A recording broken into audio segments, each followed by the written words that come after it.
നമുക്ക് മണലിൽ എഴുതി കളിക്കാം. എങ്ങനെ എഴുതി കളിക്ക? നമുക്ക് ആദിദേവ് എഴുതി നോക്കട്ടെ കേട്ടാ. എ കാണിക്ക് ആദിദേവ്. Very good.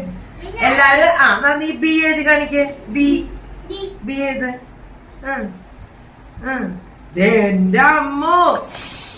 ഇനി സി എഴുതി കാണിക്ക ആദിദേവ്. സി ആദിനാഥ്. ഓ എന്റെ അമ്മോ, സി എഴുതി. ഇനി നോക്കട്ടെ ആദിനാഥ്. ഡി എഴുത് മിസ്സിന്. ഡിയുടെ വയറ് എങ്ങടാന്ന് ആലോചിക്കണല്ലേ. അതാ നീ കാണിച്ചെടുക്ക. അത് അതാ ഇതാ ഡി. നമ്മളെങ്ങനെ പറഞ്ഞ ഡിയുടെ വയറ് എങ്ങടാ? പിന്നിലേക്ക്. അത് ക്യാപിറ്റൽ ലെറ്റർ ഡി അല്ലേ? നീ എഴുത്. ശ്രീരാമൂട്ട എഴുത്. ഡി. അതാ ഇതാ ഡി. അതെ കറക്റ്റ്. വെരി ഗുഡ് കണ്ട. ഇനി മാധവ് എഴുത്. ഡി എഴുത്. ഇവിടെ വന്നിട്ട് മാധവ് എഴുത. നിനക്ക് എഴുതണോ? അടിപൊളി. നീ ബി എഴുത്. ബിയുടെ വയറ് എങ്ങടാന്ന് ആലോചിച്ചോട്ടാ. ബിയുടെ വയറാ.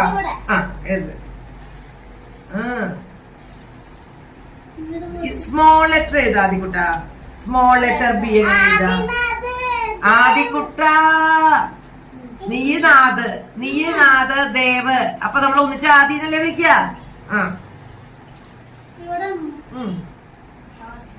യെസ്. അപ്പൊ ബിയുടെ വയറ് എങ്ങടാന്ന് കാണിച്ചു കൊടുക്ക്. കണ്ട ബിയുടെ വയറ് ഇവിടെയാ. ഞങ്ങളുടെ വിശപ്പൊക്കെ മാറുമ്പോഴതാ ബിയുടെ വയറ്. നീ ഞാൻ വിശപ്പ് മാറി. ഡി. ഡി ഒന്നും കൂടി എഴുതിക്കോട്ടെ. എന്റെ അമ്മോ. നീ ബി എഴുത്. ശ്രീരാം ബി എഴുത്. അതെ എന്തൊരു വലിയ നീളമുള്ള ബിയാ. ഇനി ആരാ ഇ എഴുതുക? ഈ നമ്മളെങ്ങനെയാ? നമ്മള് ഇങ്ങനെ എഴുതിട്ട് വായയുടെ ഉള്ളില് എങ്ങനെയല്ല കണ്ടേ? സി എടുത്തിട്ട് വായയുടെ ഉള്ളിൽ എങ്ങനെ എഴുതുക? കണ്ട. ഇനി ആരാ എഴുതണേ? ഇനി ആർക്കും എഴുതാൻ പറ്റിയ മുഴുവൻ. എഴുത്.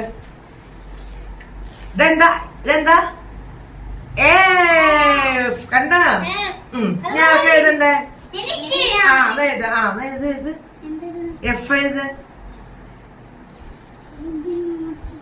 എഫ് നമ്മള് പഠിച്ചില്ലേ? കൊട പോലെ ഇങ്ങനെ, അപ്പൂപ്പന്റെ കൊട പോലെ ഇങ്ങനെ ഒരാള്. നമ്മളൊരു ഡിം ഒരു വെട്ടി കൊടുത്തു.